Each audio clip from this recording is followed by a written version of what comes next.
എൻ്റെ കാവൽക്കാരൻ. പർവ്വതങ്ങളിലേക്ക് ഞാൻ കണ്ണുകൾ ഉയർത്തുന്നു. എനിക്ക് സഹായം എവിടെ നിന്നു വരും?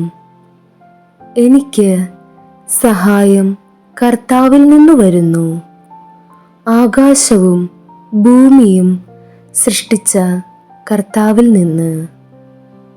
നിന്റെ കാൽ വഴുതാൻ അവിടുന്ന് സമ്മതിക്കുകയില്ല. നിന്നെ കാക്കുന്നവൻ ഉറക്കം തൂങ്ങുകയില്ല. ഇസ്രായേലിൻ്റെ പരിപാലകൻ മയങ്ങുകയില്ല, ഉറങ്ങുകയുമില്ല. കർത്താവാണ് നിന്റെ കാവൽക്കാരൻ. നിനക്ക് തണലേകാൻ അവിടുന്ന് നിന്റെ വലത്തുഭാഗത്തുണ്ട്.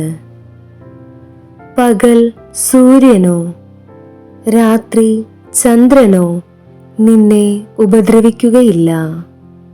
സകല തിന്മകളിലും നിന്ന് കർത്താവ് നിന്നെ കാത്തുകൊള്ളും. അവിടുന്ന് നിന്റെ ജീവൻ സംരക്ഷിക്കും. കർത്താവ് നിന്റെ വ്യാപാരങ്ങളെ ഇന്നും എന്നേക്കും കാത്തുകൊള്ളും. യേശുവേ നന്ദി, യേശുവേ സ്തുതി, യേശുവേ ആരാധന.